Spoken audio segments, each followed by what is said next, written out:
Right కా bulletin details చూస్తే కలెక్టర్లు మంత్రులతో ఉత్తమ్ వీడియో కాన్ఫరెన్స్ నిర్వహించారు. త్వరలో త్రివర్ణంలో బీపీఎల్ కార్డులు, గ్రీన్ కలర్లో ఏపీఎల్ కార్డులను పంపిణీ చేయనున్నట్లు తెలిపారు. 30 లక్షల కొత్త రేషన్ కార్డులతో 1.10 కోట్ల మంది లబ్ధిదారులకు ప్రయత్నం కానున్నట్లు వెల్లడించారు. ప్రజాప్రతినిధులు రేషన్ షాపులు పరిశీలించాలని, లబ్ధిదారులకు ఇళ్లలో భోజనం చేయాలని అధికారులకు సూచించారు.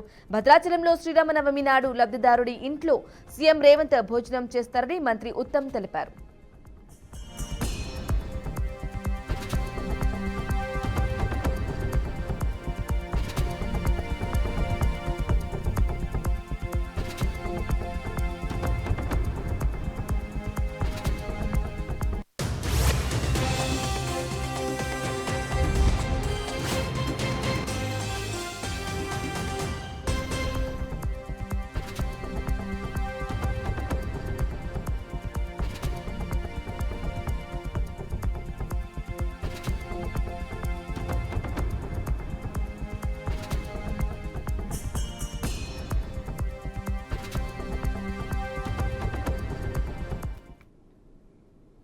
రైట్ కా తెలంగాణలో గ్రూప్ 1 నియామకాలకు అడ్డంకి తొలగింది. సుప్రీంకోర్టులో జీవో 29 పై పిటిషన్ దాఖలైంది.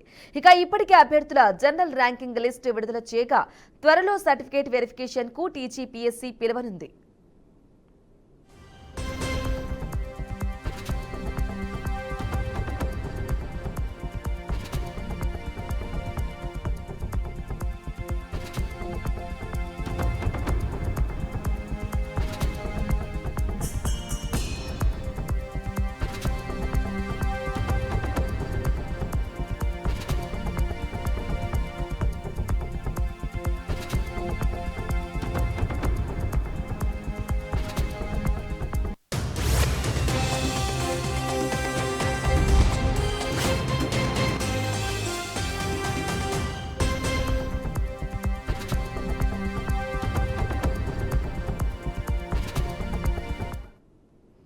రైట్ గా తెలంగాణలో గ్రూప్ 1 నియామకాలకు అడ్డంకి తొలగింది.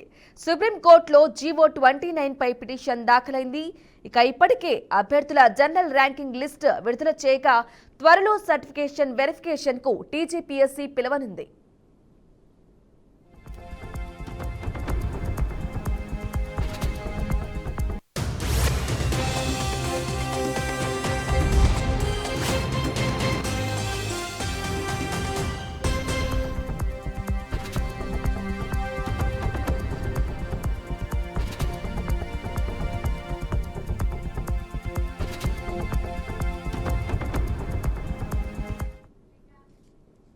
ఉత్తమ విద్యా వ్యవస్థ కోసం పాలసీ తయారు చేయాలని విద్యాశాఖను సీఎం రేవంత్ రెడ్డి ఆదేశించారు.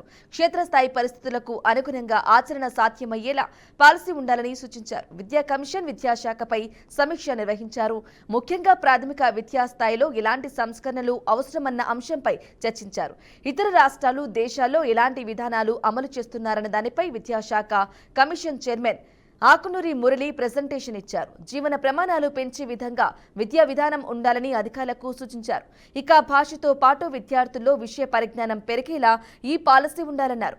ఉత్తమ విద్యా వ్యవస్థ కోసం ఎంత ఖర్చైనా కాంగ్రెస్ ప్రభుత్వం వెనకాడబోదన్నారు.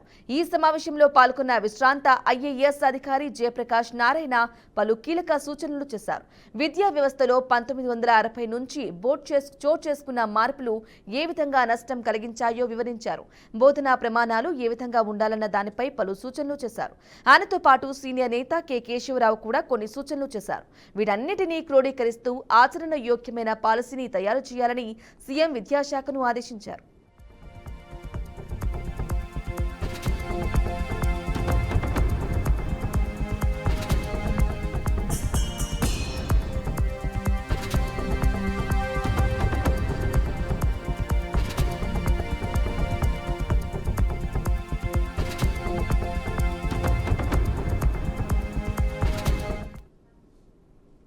అమెరికా మొదలుపెట్టిన వాణిజ్య యుద్ధంలో తాము ఏమాత్రం తగ్గేదే లేదని చైనా బలమైన సంకేతాలు పంపింది. తాజాగా వాషింగ్టన్ నుంచి దిగుమతి అయ్యే వస్తువులపై 34% టారిఫ్లను విధిస్తున్నట్లు ప్రకటించింది. అమెరికా నుంచి దిగుమతి అయ్యే అన్ని రకాల వస్తువులపై ఇది వర్తిస్తుందని the State Council of Tariff Commission వెల్లడించింది. ఏప్రిల్ 10వ తేదీ ఇది అమల్లోకి రానున్నట్లు చెప్పింది. ఇక వాషింగ్టన్ చర్యలు అంతర్జాతీయ వాణిజ్య నిబంధనలకు విరుద్ధమని ఆరోపించింది. ఏకపక్షంగా ఆర్థిక బెదిరింపులకు పాల్పడుతుందని వెల్లడించింది. ఇక చైనాలోని టారిఫ్ చట్టం, కస్టమ్స్ చట్టం, విదేశీ వ్యాపార చట్టం, అంతర్జాతీయ వాణిజ్య నిబంధనల ప్రకారం స్టేట్ కౌన్సిల్ ఆమోదంతో అమెరికా నుంచి దిగుమతి అయ్యే వస్తువులపై ఏప్రిల్ 10 మొదలు అదనపు సుంకాలు విధిస్తున్నామని the State Council of Tariff Commission వెల్లడించింది.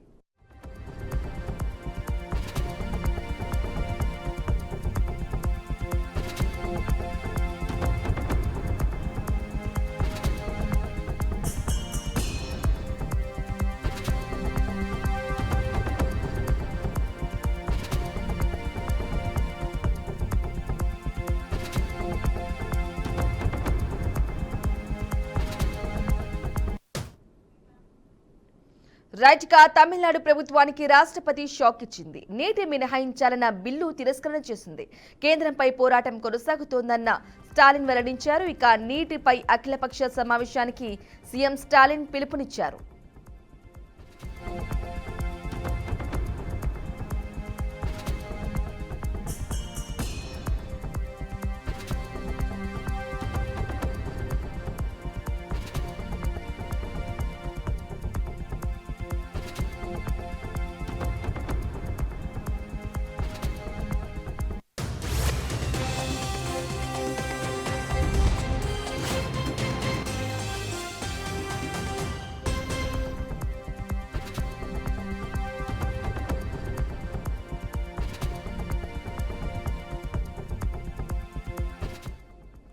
రైట్గా తమిళనాడు ప్రభుత్వానికి రాష్ట్రపతి షాక్ ఇచ్చింది. నీటి మినహాయించాలన్న బిల్లు తిరస్కరణ చేసింది. కేంద్రంపై పోరాటం కొనసాగుతోందని స్టాలిన్ వెల్లడించారు. ఇక నీటిపై అఖిలపక్ష సమావేశానికి సీఎం స్టాలిన్ పిలుపునిచ్చారు.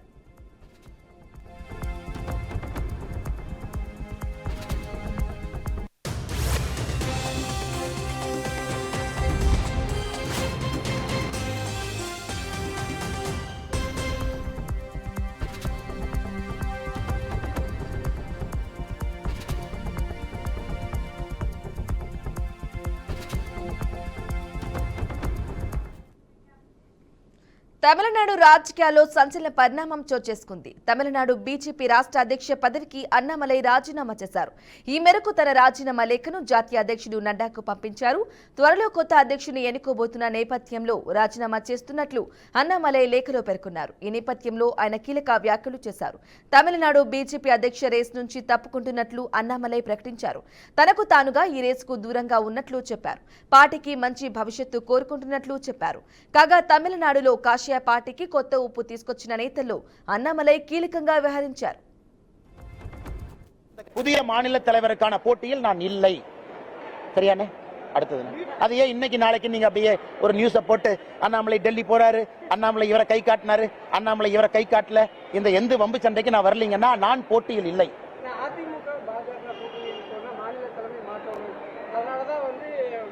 அண்ணா அதை பத்தி நான் எது கருத்து சொல்ல விரும்பலீங்கண்ணா. அண்ணா அதை பத்தி நான் கருத்து சொல்ல விரும்பல. என்னை பொறுத்தவரை இந்த கட்சி நல்லா இருக்கணும், நல்லவர்கள் இருக்கக்கூடிய கட்சி, நல்ல ஆத்மாக்கள் இருக்கக்கூடிய கட்சி. இந்த கட்சியில் நிறைய பேர் உயிரை கொடுத்து இந்த கட்சியை வளர்த்தி இருக்கிறாங்க. புண்ணியவர்கள் இருக்கக்கூடிய கட்சி. புதிய மாநில தலைவருக்கான போட்டியில் நான் జపాన్ పపూనా న్యూగినియాలో భారీ భూకంపం సంభవించింది. గంట వ్యవధిలో 3 సార్లు భూ ప్రకంపనలు నెలకొన్నాయి. దీంతో వాతావరణ శాఖ సునామీ హెచ్చరికలు జారీ చేసింది.